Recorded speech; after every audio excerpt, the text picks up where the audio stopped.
మంచి golden brown కలర్లో ఉంటాయి. బయట నుంచి తెచ్చుకున్న దోశలు ఎప్పుడైనా బంగారు రంగులో ఉంటాయి.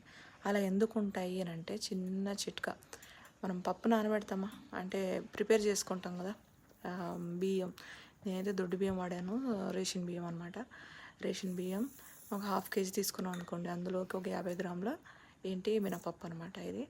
దాంతోపాటే అందులో ఒక సగం చెంచాడు, ఎక్కువ వేస్తే కొంచెం చేదు వస్తుంది కాబట్టి తినే అలవాటు ఉంటే వేసుకోవచ్చు, ఒక సగం చెంచాడు మెంతులు, దాంతోపాటు ఒక 2 టేబుల్ స్పూన్ల శనగపప్పు అనమాట. ఇవి రెండు మంచిగా మిక్స్ చేసేసుకొని శుభ్రంగా నీళ్ళతో 2-3 నీళ్ళతో బాగా కడిగేసుకోవాలన్నమాట. రాళ్ళు లాంటివి ఏదైనా ఉంటే రేషన్ బియ్యంలో అవి కూడా నీట్గా గాలించుకొని ఇలా ఒక 3-4 గంటలు లేదా ఒక 5-6 గంటలు నానబెట్టుకున్నా పర్వాలేదు. నానిన తర్వాత శుభ్రంగా ఇలాగా మిక్సీ జార్లో వేసి రుబ్బేసుకొని మార్నింగ్ దోశలు వేసుకోవాలి. సాల్ట్ వేసి ఎంత కమ్మగా ఉంటాయంటే అంత కమ్మగా ఉంటాయి రుచి.